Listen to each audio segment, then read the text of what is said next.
So one thing to notice between the original plastic cowling and the new Mangoal, the Mangoal has less ventilation. Probably not an issue. There's not a lot of electronics going on between the camera and the mirror, but something worth pointing out. One thing I like about this is that the SD card, it sits right there. So you don't have to take this whole thing apart if you just want to pop the SD card out. This isn't mentioned anywhere on the documentation, and it was something I wanted to know when I was ordering it. You got your power button, your photo button. It's on by default. You probably won't need those, but good to know. And then in here we have a GPS line. You can order it from Amazon. It says right there on the tag. And then the power plug, which we will get to momentarily. It comes with a nice power cord to plug it into the mirror, because your car has a power mirror. Between the plastic on the new one and the old one, it feels pretty similar. It's pretty sturdy plastic. To be honest, it might be a little bit sturdier. Giving it a little squeeze. The two little pop-out panels. This is the original one for the Buick. This is the one that comes with the camera. It's not as fancy, the ventilation you can see. It's gonna do the job. They are not the same size either. They're close, but they're not quite the same. Again, likely does not matter. So I've already pulled off the cowling, like you saw.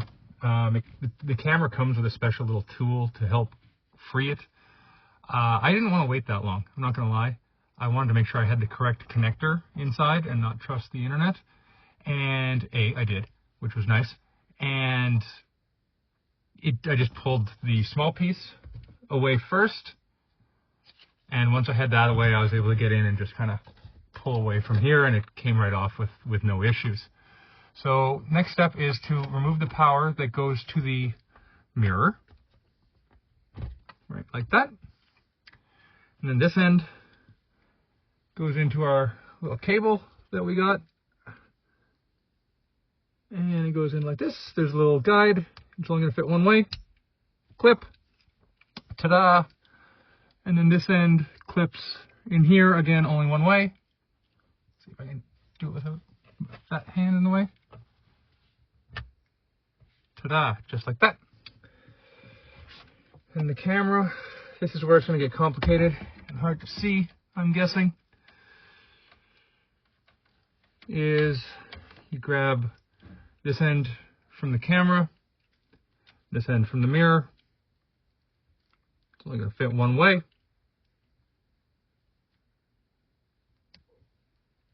Less fun click noise, but it's connected.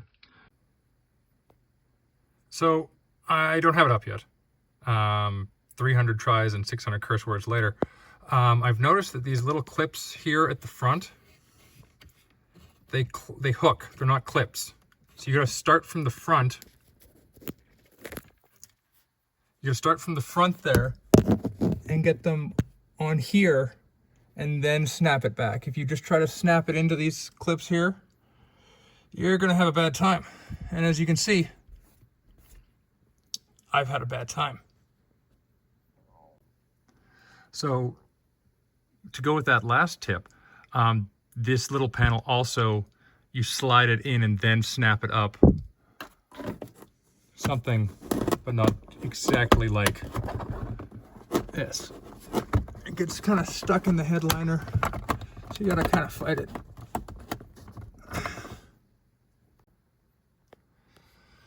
So as I was pushing the panel on, it popped down. Watch. Yeah, it pops off this side, and then and it goes back in place. I don't know if it's set up right. I'm not gonna lie. But if I grab the camera itself and give her a tug, it doesn't go anywhere. Time will tell. It's a nice idea. I don't know if it's designed right.